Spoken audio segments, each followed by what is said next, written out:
Hordoftoota maatii Ortodoksii Tawaahidoo hundaaf kan biyya keessaa kan biyya alaa kan fagoo kan dhiyoo maatii Kiristoosiin kiristaanaa Amaanu'eeliin amantoota kan taatan guyyaa 48tti cuuphamuudhaan mucummaa Sillaasee kan argattan kennaa Waaqayyoo kennaa mucummaa Sillaasee kan gonfattan baga geessan dhalachuu gooftaa kan dhageessan hundi keessan ililchaa galateeffadhaa Waaqayyoon keessan dhalachuu gooftaa kan geessan kan dhageessan.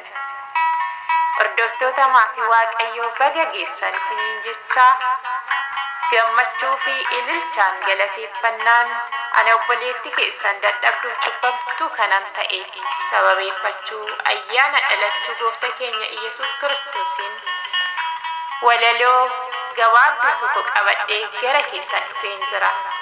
Aga sagantaa walaloo xumura kootti akka na dhaggeeffattanis jaalalaaf kabajaan isin gaafadheen jira. Hordoftoota maatii Kiristoos kan taatan hundi keessan ijoollee haadha teenya qulqulleettii Dubree Maariyaamii hunda keessan.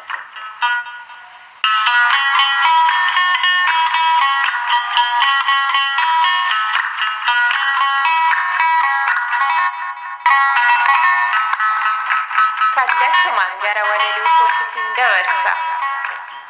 Dhalachuu isaatiin duuti keenya hafee situ nu dhalatee du'a keenya hafee nuti gammanneerraa garbummaa bara hedduus kunoo baanerraa garbummaa bara hedduus kinooti baanerraa raajiin dubbatamee kunoo raawwatamee gooftaan nuuf dhalatee ni dhalata jedhamee inni raajatamee ergamaa Gabri'eeliin abbaarra ergamee misiraachoo hime har'a dhalateera magaala Daawiti kan gooftaa deessitu giiftii hundumaati kan gooftaa deessitu furtuu hundumaati.